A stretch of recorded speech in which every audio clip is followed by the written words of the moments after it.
everybody. Welcome to the Preacher After Show here on AfterBuzz TV. We're breaking down Season 1, Episode 8, Valero. We'll find out why it's good not to go to the family vacation in Vail, and what do you bring when you're tailgating at a shootout.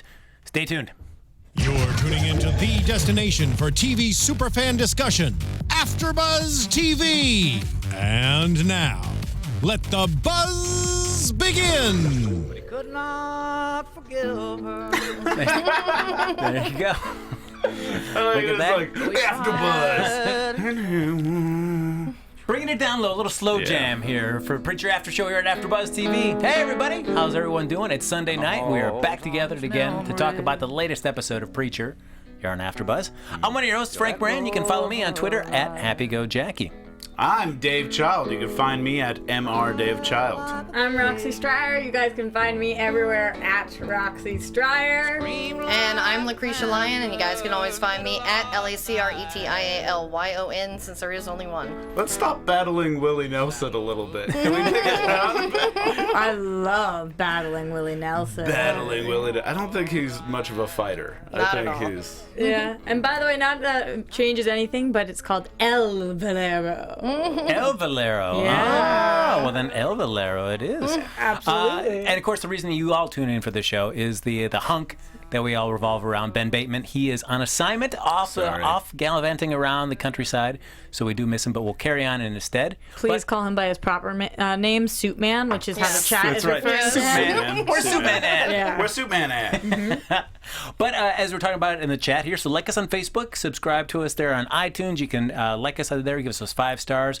Subscribe to the YouTube channel. Hop on the chat right now. Lucretia's got her computer up. She's got the chat live and running. So if you have any thoughts about the episode, feel free to chime in. Hey. Hey, yeah, and we'll start breaking down this episode. Yeah. As I talked a little bit about in the tease, we start off with a little flashback to Vail, a little family vacation. They're going on a little ski lift. Oh, yeah. Just what I like my family vacations to look like. Right. Yes. All crowded into a snow. Is that a snow chalet? Is that called a chalet? Is it called a chalet? I'm too poor and from the South to know what that is. I don't know. I've never been in one, but it always horrified me. That just like train on a wire.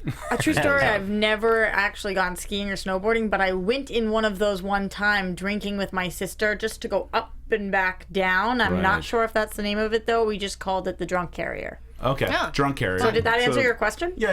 That's close better. enough. Yeah. That's close enough. I also like how they didn't need to give us a time period because you knew it was the 80s just from hair. Yeah, The hair looked clothes. great. I believe Quincannon's wife, she had a great, nice little, really blown out red do right there. Yeah. And those sweet sweatbands. And Yes. It's so reminiscent of the Punisher, the Tom Jane one, killing his Yeah. whole family like that. I love how they brought us into each one of these little stories and anecdotes as we kind of traveled through the drunk carrier. Right. They really, I felt like these were real people having real conversations and things that don't necessarily matter, but little Easter eggs of things, hearing the name Lucy or knowing later on who this is in Odin's family and whatnot. Yeah, and also just trying to figure out what this show likes to throw us off our base like a lot. We don't know what that cowboy guy is about, and this time it's like, I don't snow all of a sudden, and people in the 80s, I don't know what's happening until you hear like, oh, okay, a whole Quincannon family, get in here, and then immediately I'm like, they're all gonna die. Yeah, exactly. And that explains a lot. Yeah, we see them die, and then that leads us back to a flashback we saw earlier this season when we saw Quincannon calling it, or somebody from the Quincannon family calling in Jesse's dad, John, to talk to them, and he brought Jesse along with him while he was sitting outside, hearing it from outside the door. Now we get to go inside and see what this conversation was really about. Which was so crazy because remember that episode at the time we were all talking, thinking, what could Jesse possibly be seeing that shocks him that much? Well, We get to That see makes it. sense. well, it Just, all makes sense right now why you are so traumatized, because I'm pretty sure Right. if I, at that age, saw a man holding intestines of what I was not sure whether a cow or his daughter, my gross. Yeah, well, we see that. gross. I mean, you see that my. this is the incident that just really breaks Quincannon. I mean, because he has his whole family just shipped there in the individual boxes. Yeah. He has a cow there. He ends up just taking them all apart, trying to see if he can understand the difference between what a cow is and what a human body is. Meat is meat. Meat is meat. I think this is so good, and also, and I know we don't talk about the comics, but I'm gonna. Roxy just said that we always mention it, but I do want to say that this was a great adaptation because it was so different, but it's such a good different. In the comics, it's someone who's obsessed with meat, but in kind of a sexual way. And this time, it's someone who's obsessed with meat in a very spiritual, existential way. So to see him kind of dealing with his own religion and believing in God because he just sees meat as meat, and everyone goes, he can't tell the difference between the cow and his daughter. That was so good, and also made me kind of understand Hungry? Made me really just want to eat some sausage. I just wanted to eat sausage, but I just loved it because I saw where his like insanity is coming from and where his lack of faith is, which is there's no way even someone with a God voice could convince him to become Christian. I'm with you. Even though we get a different storyline, I think we finally have grasped the weird, more than weird, bizarre tone of this show. Funny, disgusting, kind of sad, but so funny you can't even be sad about it. Yeah. So even though it is a different storyline, tonally we're at the right place. Yeah, and we do see during that conversation that what Quincannon wants from John Kuster is for him to get everybody in church and to denounce God. He's realized that God doesn't exist. That's what the preacher needs to do, and he doesn't want to do that. So that's why he leaves the office there and takes Jesse with him. Yeah, and that's his big break between the Kuster family and the church itself. Yeah, and we see that paying in. That kind of pays back to where we headed towards the end of the episode when we kind of get to a resolution between Jesse and Quincannon. Yeah, to me, what's great about Quincannon is just like they've done with Tulip, they've made them more three-dimensional as far as the show. Because as you said with Odin, the story was just so different and more sexual, like a Jeffrey Dahmer sort of way, a psycho. But this guy, you're like, I kind of get it. Yeah, kind of. But I still, not that I like his character, not that I think he's a good guy, but one of my problems is that I still am not liking John. I don't.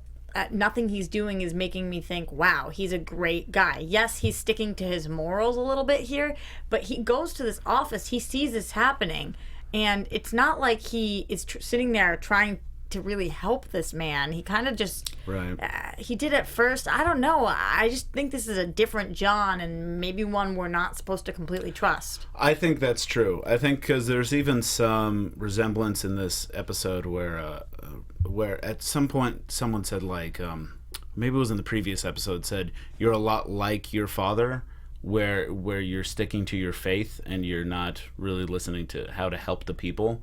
You're thinking of the church over the people, and I think that shows that it's just a different father. And like in the comics, it's meant to be an idealist person that he's trying to live up to. Here, he's trying to be better than. I think that's kind of where the show is going. Good point. And I really liked this Odin storyline because we also saw dots finally connecting. Because I feel like I was getting frustrated with the show because we kept getting these storylines and the first dot of something, and we're not seeing it concluded or referenced back to. Now we're playing connected dots. And now we're playing connected dots. Now it's actually something is starting to form. I get Odin. I get where he's coming from. There's still some mystery with him, but I know they're going someplace with it, which was great to see. That it wasn't just going to be all these threads that just never tie up. So we're finally seeing that. Well, one thread we're following up on through the majority of this episode is the bet that Jesse and Quincannon made. Whereas that if Quincannon was to say that he was going to serve God, that he would not have to take Jesse's church. But if Quincannon said he didn't, then he would give him his church. Isn't it really interesting that Jesse doesn't look at Quincannon and say, forget I ever told you that this is what was happening. Forget we made this bet. Actually become a Christian man. Anything or just give me my church back, whatever it is. But he isn't using Genesis to help him keep the church. It's strange. Right. Well, that was the great thing about what happened with Arseface, was because he realized he has the power to send someone who's seemingly very innocent and a nice person well, maybe, but at least someone who we've grown to like straight to hell. And he has that ability. Now he's afraid to use his he realizes what power he has, so he doesn't want to use it as much as he can. So. But we see Jesse relying and doesn't have to rely on the word of God. He can rely on a lot of his old skills that he's always had, which being kick ass in a fight and a great marksman. Very great marksman. And we see him just kicking everybody's ass as they come into the church at the beginning of the episode, and keeps all their weapons, sends them back out packing. I love that when Donnie is asking, like, what did he say? Yes. Because that's his superpower, so I know that he can do that. What did he say? He didn't say anything, man. What did he say? Yeah. It's like, wouldn't you be so confused if somebody came at you like Donnie did? You just stop asking me that question. He just kicked our ass.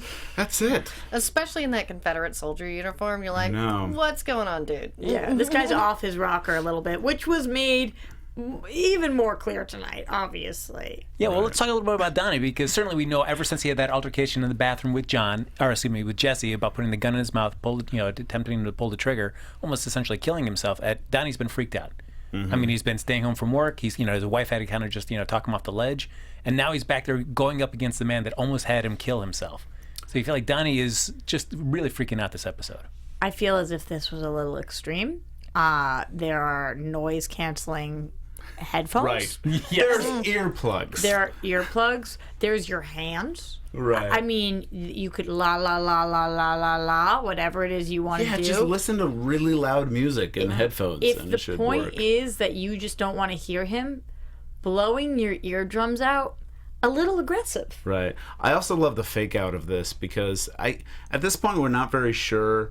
We're starting to doubt how the voice really works. Like, it seems like it didn't work with Odin, and it's working with some people. So I feel like when he goes to kill himself, there was a part of me that thought, oh, is this the voice coming back in his head? And is he just fulfilling what Jesse kind of set him up to do? Yeah, that was my first thought as well. And a lot of people in the chat were saying the same thing. They so thought that was what was going to happen. Right. It was amazing that they completely at every turn made me believe one thing. I mean, I thought when he put his head in the trunk that he was killing himself. Yeah, I thought so too. I think that most people thought that. But then when we saw him, I thought, wow, is he one of those people who comes back to life also? Was he actually an angel? Do I not know what's happening? And then for the trick to have been that he, Right. that was really cool. Well, I think the only reason I wasn't sure, I didn't think that Donnie had killed himself, is because anytime you saw him do that at the trunk of the car, but then you don't see him for a little while, but it does cut back to while they're all tailgating. Nobody at any time ever goes back. They hear this gunshot. They're not like taking care of Donnie. People aren't freaked out. They're still just watching everything that's happening at the church. Also, the fact that we booked Derek to come in for our finale episode made me think that they probably wouldn't have booked him for an episode that he wasn't on. So I forgot that. I was like, what is he going to come back as a... I actually thought he came back as a ghost. I thought they were doing something where maybe God or someone was trying to communicate with him through dead people, and maybe Donnie was going to be a sign of that. Was Like going to that be the Buffy first episode. ghost. Yeah. Sky the Boss in the chat says Donnie has gone mentally insane, not Joker level. What do you guys think? Do you think he's really lost it, or do you think that this is what he's always been like? I don't know if he's lost it, but he's seen somebody that has demonstrated to have some kind of word, some kind of ability to convince you to do anything that he wants you to do just by simply telling you to do so. Mm-hmm. And I mean, so I can understand why Donnie is maybe not like Joker's level insane, but he went to an extreme to be able to defend himself from such a tactic again. Yeah, to me, he seemed to have more of a clear head. Like, he sat there and thought about it, and then he went and did it. And that's the thing, is like, you have to have some level of sanity to be like, I know how I can beat this guy. Right. Yeah. He kind of just became his arch villain at that moment. It's called Best Buy. I just don't understand. I know. Maybe it was just the urgency of the situation, but you have a car. Take the extra 5 minutes. There's gotta be a Radio Shack. Also, near you. to be, there's construction workers. They have noise canceling headphones. Like, that's what construction workers have. Anyways, but he just wanted to be deaf man. That's right. Preachers. Deaf man. Da, da, da, da. Deaf man. Do we think that he just... I saw that there was a little blood, but do we think that he's going to get that back, the ability to hear? Do we think that he kind of just blew it so loud that maybe I got a little bit in his ear? Well, this is a moment where we're going to do a little Lacretia talks medical stuff to us. Well, yes, because I actually don't have an eardrum, as well as another one of the hearing bones in my right ear. And the thing is the cool thing about eardrums eardrums is you don't technically need them. There are bone conductor hearing aids. So yeah, you can actually hear through this bone right here. And they're able to put something there so he could hear. He could hear eventually. Okay, I think he is not quite tech savvy enough to go get one of those, considering he doesn't own headphones. He didn't get headphones to block it out. But that was cool to know. Yeah. Yeah, and I think he fired it in the trunk and just blew out his eardrum. So he didn't actually shoot the bullet into his head or anything. No. Just to be clear. Okay. Well, now, also at the church, we do see that while it just starts off with all the Quincannon employees that they're storming the church, as the day goes on and the standoff continues, more and more people from the town start showing up. And eventually people start tailgating. This is one of the coolest things that's been happening there in the town since, well, who knows when. Yeah, Maya in the chat says, this town came out and had a barbecue to watch a shootout. These guys aren't all there. That perfectly describes what you're saying right now. Right. That's just a normal Tuesday in Texas. No, Tuesday. I mean, and Sheriff Root, to his credit, says this is holy ground, but nobody in the town really cares. They just want to see some people fighting and shooting some guns. The mascot? Yeah, I love the mascot because every time he's always there, he's always in costume, full time, never breaks it. Yeah. Oh my gosh. One day it's going to be a huge reveal who's under that mask. Roxy, any bets? Any predictions? No? Ted. Ted has put his heart back in and is now the mascot. Thank goodness. Big twist. I won't let go of Ted. It's a big... Okay, it's a Ted's big twist. evil twin brother. Ted's dead. They'll finally reveal it in season 10, and nobody will know who it is but me, and I'm just going to start shouting, Ted! I called it. Exactly. Perfect. You heard it here first. Now, one of the other people that do show up at the church, though, is our pal Emily, who starts the episode just, I think, still recovering from all the mean words that Jesse said to her last episode. So she's just kind of blow-drying her hair. Miles shows up. Check on the kids, check on her. Oh, Miles. I loved the way they shot her blow drying her hair because maybe this is more of a woman thing, but she wasn't really blow drying her hair. She had a blow dryer pointed towards her hair. She was completely spaced out. Her hair was pretty dry at this point, and she was just zoned. Like, it was just going at her. She just didn't want to hear sound. Yeah, it just seems like she's almost not there sometimes, which is no excuse for her being such a meanie badink to Miles. Right. The way that she gets treated... Such a meanie badink. She's a meanie badink. She gets treated poorly by Preacher, and then she takes that out, and she gets treated poorly by Tulip, and she gets treated poorly by her kids sometimes, I'm sure, and whoever it is, and then she's mean to Miles, and I feel bad for the dude. Everybody's just dicking on Miles. I know, and I love Miles. I think he's a sweetheart. He's the real hero of this show. Well, I feel like he was great, and then we saw his one little crack today when he takes the spoiled milk and he pours it still in the kid's bowl after he gets yelled at. Yeah. Come on, Miles, you're better than that. Yeah, but it's not like that kid's going to continue eating that. It's not going to... All he did was waste a bowl of cereal. And those aren't his damn kids. Yeah. Come on, Miles. I do love that little speech Miles makes because it's... You really see that he's someone who's doing things for the betterment of the town.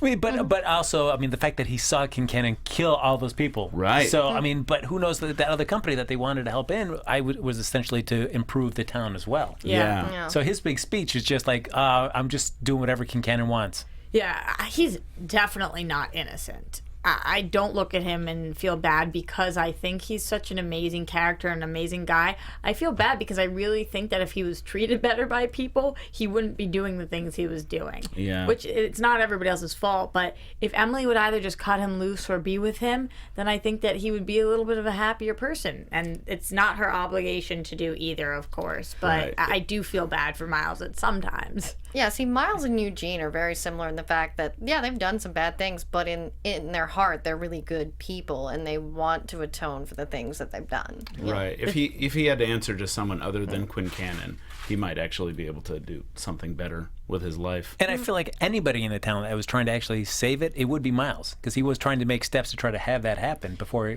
Quincannon got involved. He probably started with really great intentions and is going to go down some weird dark path, I think. Yeah. It's kind of a little too late, like everybody in the chat is bringing up. He covered up the murder. We talked about it a little bit, but a major murder, not a multiple, Yeah. that it's tough to come back from that. Of innocent people that are just like, I don't know, what are they were part of like a green energy Yes. group. Okay, the god of meat wanted them dead. They must not be innocent. They're probably vegetarians. The god of meat. Yeah, green energy, those damn vegans. Gotta kill the vegans. Yeah. It's okay if they're, and they probably drove Priuses too. Yeah, Yeah. definitely. I just like that Miles stuff because I think it's you see like a shades of gray, and I think this show is all about shades of gray and just how gray someone can get and how like dark or how light they can be. And everyone is in that. No one is purely white and purely black in this show, which is really great. It's my No, it's favorite true. part about it.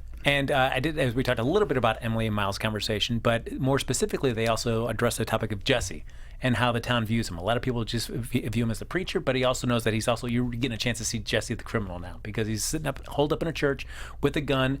That, I mean, he gave this up on a bet, which is still a binding contract with Odin, and is refusing to honor that agreement. And so now you're getting a chance to see Jesse the criminal. Yeah, Miles gave that speech about sacrifices in that moment and telling all that. It was really interesting. He's got a unique perspective on this, and I don't even know if he fully believes himself when he's talking about Jesse the criminal, but I do know that that's what he has to tell himself in order to keep what he's doing.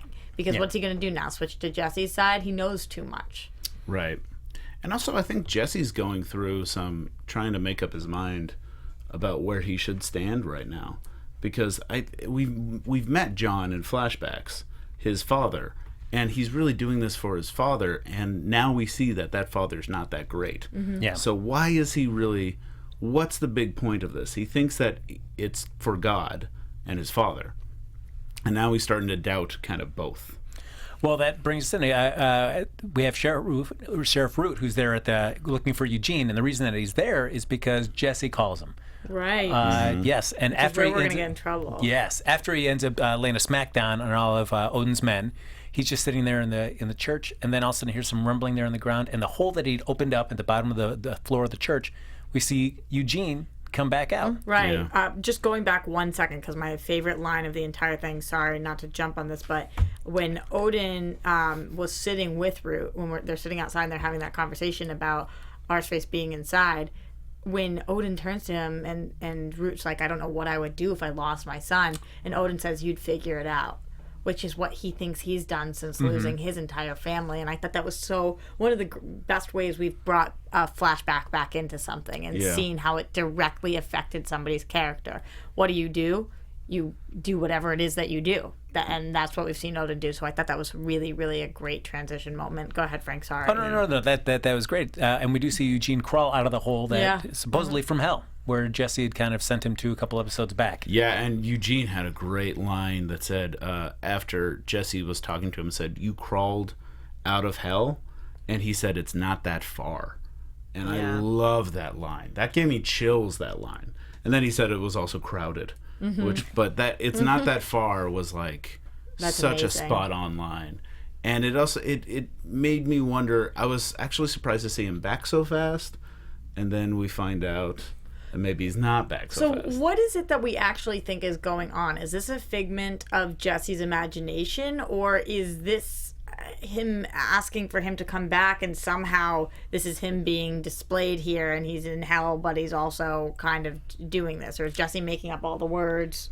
What do you think, Lacretia? I was pointing at Dave Child because he had a good, prediction earlier. I guess we'll give it, he's John Wayne, is in the comics, so sort of. Sorry to reference the comics again, but one of the things that is in the comics that we knew wasn't going to be in the show is that his consciousness kind of speaks to him and has spoken to him even before he got Genesis's power through an imaginary friend that shows up that's John Wayne. And we couldn't do that in the show because, they can't have John Wayne because it's of rights things. So I thought maybe Arseface is just his Jiminy Cricket coming back and talking to him. It's his own guilt. It's his own way to kind of help him guide himself.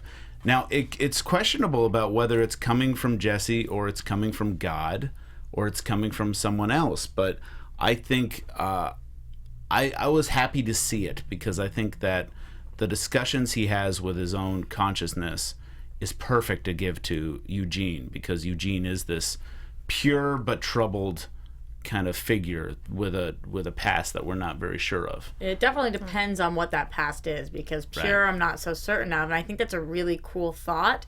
But John Wayne is somebody, we'll talk more in the spoilery stuff, but that sticks with us for a while and comes out in trauma. And this is that exactly. Somebody who's coming out in trauma. That would make me believe, though, that Arseface is somebody we're not getting back, which I don't think is the case as of now, considering what the angel said. If the possibility is on the table, if we've opened up that door, if we've presented it, I do feel as if at some point Jesse's going to be able to get Eugene back. Do you guys disagree?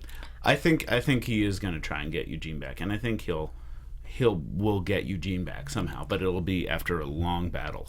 Yeah, I think it's going to be one of his main motivators, because as you saw, it's really been part of like the last 2 episodes itself. And I know Maya Patton in the chat brings up a good point. It's just Jesse's guilt taking physical form, and what better way to do that than Eugene? How on earth is Root going to deal with this situation? He gets a call from somebody saying that his son is there, and he is not there. What is Jesse going to say? My bad, I made a mistake and thought somebody else was your son? Yeah. How do you cover that up? Yeah, certainly with that face. Well, yeah, when Jesse realizes that he doesn't have the real Eugene there, he finally realizes, oh, this is not Eugene, what am I doing here? That's when he reaches out and he yells out from the church that he needs the agents there. And he knows that Root will know what that means. The Asians? The Asians. That's right. The Asians, we need that. So we get our 2 angels showing up there. They're bringing in the music box. They got the can with them, and now they're going to work out a deal. They're going to get this out of Jesse. They're ready to go. They're ready to go. But Jesse does ask him, like, can you get somebody out of hell? And I feel like the angels are being kind of like, yes, no, it's difficult. It's not something you can easily do. Difficult means it's been done before. Yeah. And I think there is... I think we're leading to something that comic book readers might be a little familiar with, but we could talk about in the spoiler section. But I think I think we're going to lead up to a trip to hell. I think that's going to happen. All right. We'll see. But we finally get to see DeBlanc. They do his singing, do the full song there with that big jam session there. Jam session. Yeah. I can't. I really want to get the soundtrack to this whole series because it's full of all these great cowboy songs, and then also this winkin', blinkin', and nod song with like the creepy music box. It's just so perfect. Yeah. It's really weird, which is totally rad. And watching Eugene there while this is all happening and his commentary, and it elevated it so much for me. I loved this scene. It was perfect. It was strange. They are successful, even though Jesse initially is kind of resistant to the idea because he does have a lot of questions, and he even asks the angels, like, what's the deal? What does God have to say about this? Maybe I'm supposed to have these powers. I just have a lot of questions. Interesting how the angels are being very obtuse about providing any sort of insight. Except they did provide a little bit, which he says, what happens to the other people Genesis have gone into, and they say they've all exploded, which is what we witnessed in episode 1. But to think that every other person that Genesis has gone into, which by the way, we have no idea if that's 5, dozens, thousands, we don't know as of this point. Right. We just know Tom Cruise for sure. Definitely Tom Cruise. But everyone has exploded. That's interesting, it's not some of them have, half of them have, so something about Jesse is clearly special, or something about their bond or this time or circumstance, something. My big theory is that it's because he's questioning. It's because he's in that gray area of faith, and that he's and that's what Genesis is going to, because we did find out that Genesis is the spawn of a demon and an angel, so it makes sense it wouldn't be able to stay in someone who's totally committed to a faith, like Tom Cruise or the preacher or the other preacher from Africa, or the Satanist leader that we saw a little bit. That they were outside a Church of Satan at one point. It wouldn't be fair to Genesis to not have that duality. So it needs to be in someone who's a preacher, but also a criminal, also a bad man, a good man and a bad man. So I think that's why it fits into Jesse. Really smart. And one thing that DeBlanc says to him as Jesse's questioning is that, well, you've had the power of Genesis, probably the most powerful force in the universe, and what good have you done with it so far? Which is a great point. No, as of right now, I don't feel like there's really been, other than maybe, Jesse kind of mind-wiping the bus driver, and seemed to kind of left him alone. We've got to drop that storyline to see what the results of that are. But other than that, I really haven't seen anything else. He didn't say the right thing. He said, forget her. And then he saw her again, and so he remembered her. So we don't even know. This guy could still be totally doing the do Yeah. with the girl. Oh God. Mountain with Mountain Dew? I just have to tell you that I really wish I didn't phrase it that Yeah, way. no, Because we all wish you didn't phrase there's it. nothing I can do at this point, so, we can just move forward from Yeah. here. It was a really, really disrespectful way to Yeah, it was talk really about bad. it. It was truly horrible. I'm just glad you didn't mention 7-Up, and then that's fine. Up yours. Okay. But we see when they Woo! extract the Genesis out of Jesse, the angels are ready to just pack up shop and take off. Jesse's like, whoa, hold on. You're supposed to be helping me get Eugene out of hell. What's going on here? And they weren't going to help. No. And we see as Jesse starts bringing up God, all of a sudden you see Genesis getting really agitated in the can. Don't you feel like they should have put their hand on the can? Yeah, or at least like a rubber band around it. Sat on it or something? Something. Duct tape. I mean, just anything. Also, Yeah. maybe just a better can. Yeah, haven't it- you ever tried to capture Genesis before? You should have Yeah. a thicker, better, stronger can. Your can looks like crap. Well, I do like that. So Genesis busts out of the can, heads back into Jesse, which again I think goes back to our earlier point that there's something very uniquely special about Jesse. Because Genesis could have just hightailed it out of there, tried to find somebody else, but went deliberately back into Jesse. Mm-hmm. So some reason that he's like, all right, this is a great match for me. I need to be back in there. And it blows up the can, and the angels are like, well, that's it. Like no talk of ever getting another Right. can. There's no talk Yeah. about getting another one. Did anybody for even a second, this was such a weird theory I had at the time, but while we were watching what was going on with Donnie and Genesis leaves, I was like, oh my God, Genesis is going to go into Donnie, and that's how come Donnie doesn't die. Whoa. Which would have been wild to see Genesis and somebody else, especially like Donnie, and then him try to come to Preacher, and we would have really gotten off from the comics there. Right, that's true. That would have been like a whole different, like an evil version of Preacher. Spoiler alert, Preacher is not Preacher, Donnie is Yeah. Genesis and all. Entire time. I've got to get some better predictions. We're using that a lot today. We're using that That's sting right, a yes. lot. Because I'm making so many great points. you know? Right. And we leave it with the angels. They're saying, all right, this isn't going to work. We have to go to the other plan. Yeah, and we don't know what the other plan is. They've brought up that there is another plan, and Well, we do know that they initially said we either have to take it out of him or we have to kill him. Mm-hmm. So if it's plan A is get it out of him, I'm assuming plan B is kill him. But why they don't try and bring out the chainsaws again? Yeah, This that was time, weird. so- I don't know why if they were with them. Maybe they had to go get them. They're just like, hold on, wait right there. Yeah, We're getting the chainsaws. So yeah, I mean that could be, or they could realize that they can't really fight Preacher, that he's someone who's kind of too tough for them. So what do you think plan B would be?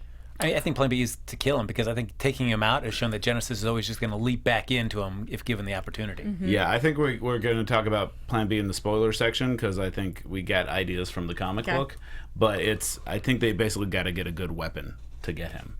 I think that's what it is. Okay. Yeah, so we as he leaves, we feel like, and Dave kind of mentioned that earlier. It's like once he kind of realizes things go really bottomed out with Arseface and not really having him back.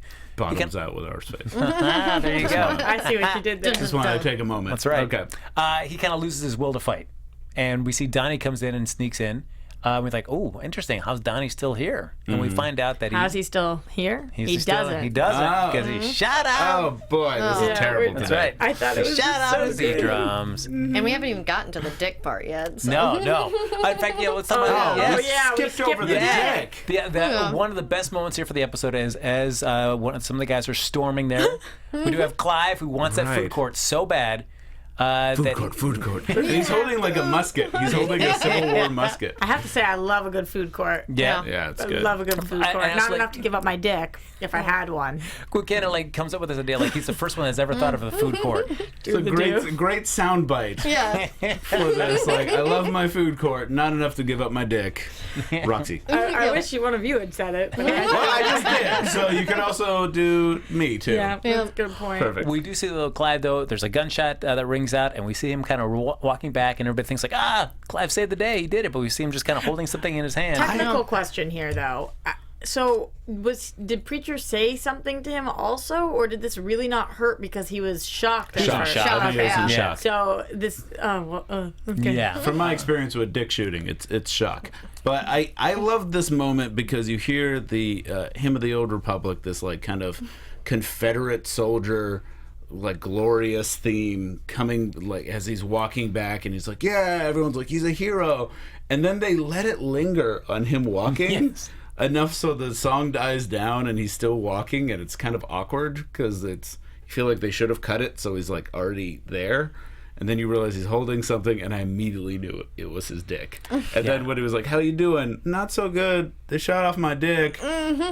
That's also perfect tone for this entire show. That I felt like just came right off the pages of the comic. Right there, just like, wow, that was really well done. And I have to say, there's been a lot of dick talking here, you know, in the chat. But Sky the Boss 96 had the best pun. She's like, yeah, don't mess with Jesse, or you'll have your dick in your hands.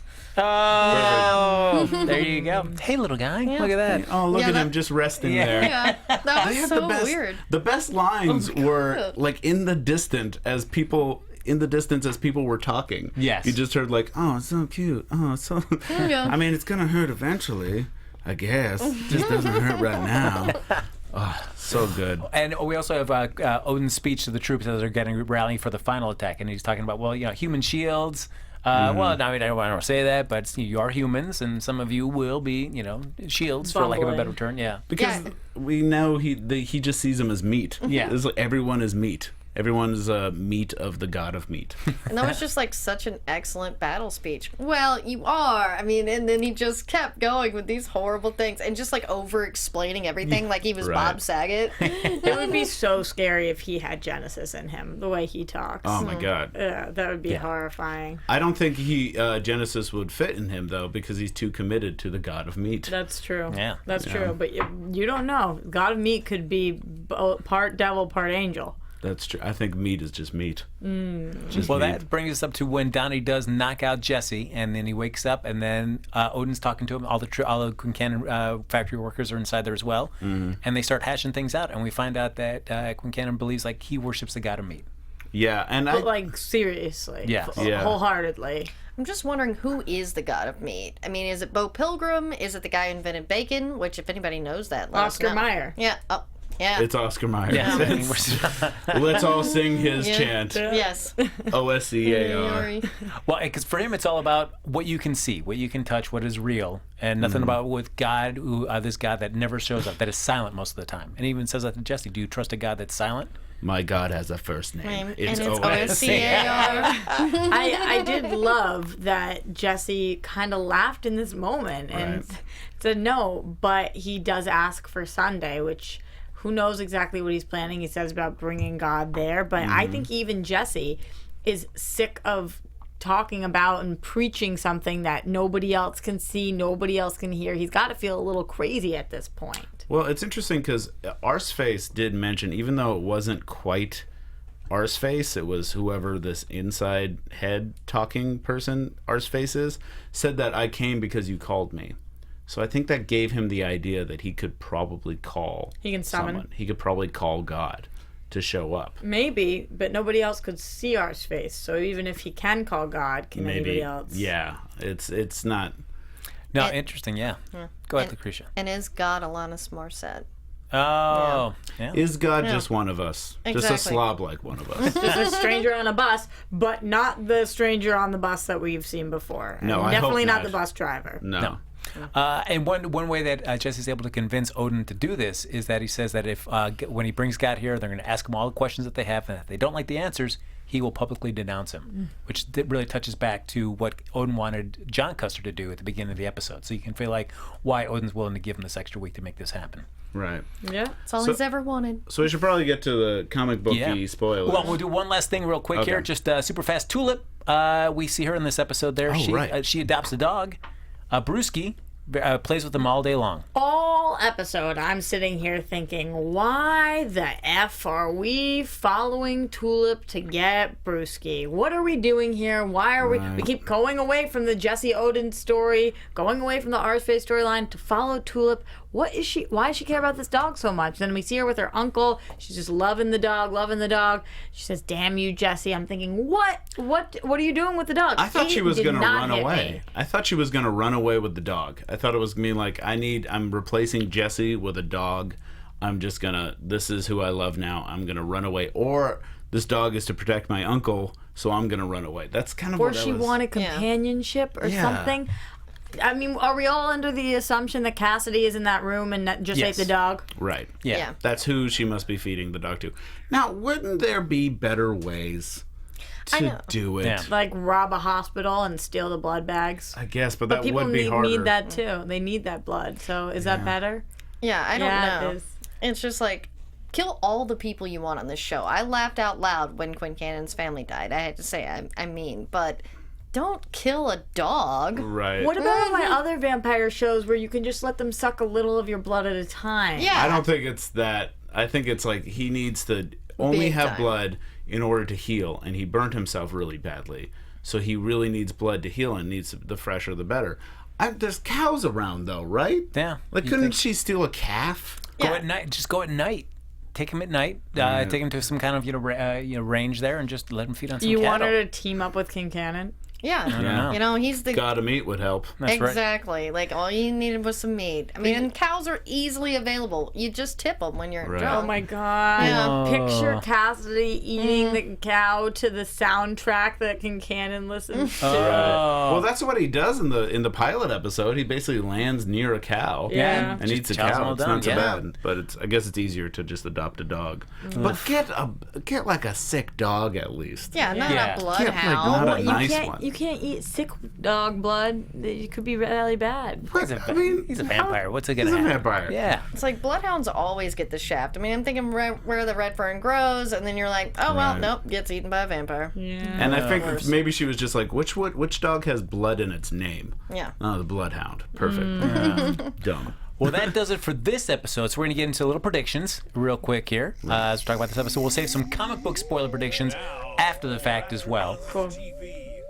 Okay. So, Lacretia, do you have any predictions?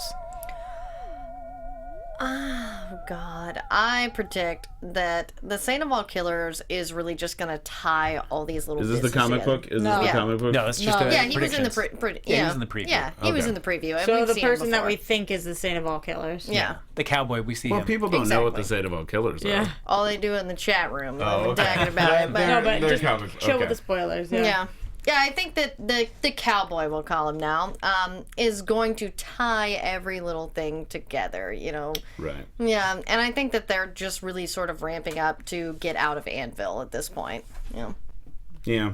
I think that really early on we're gonna get some more Cassidy Tulip love, and I think that we might go down that path.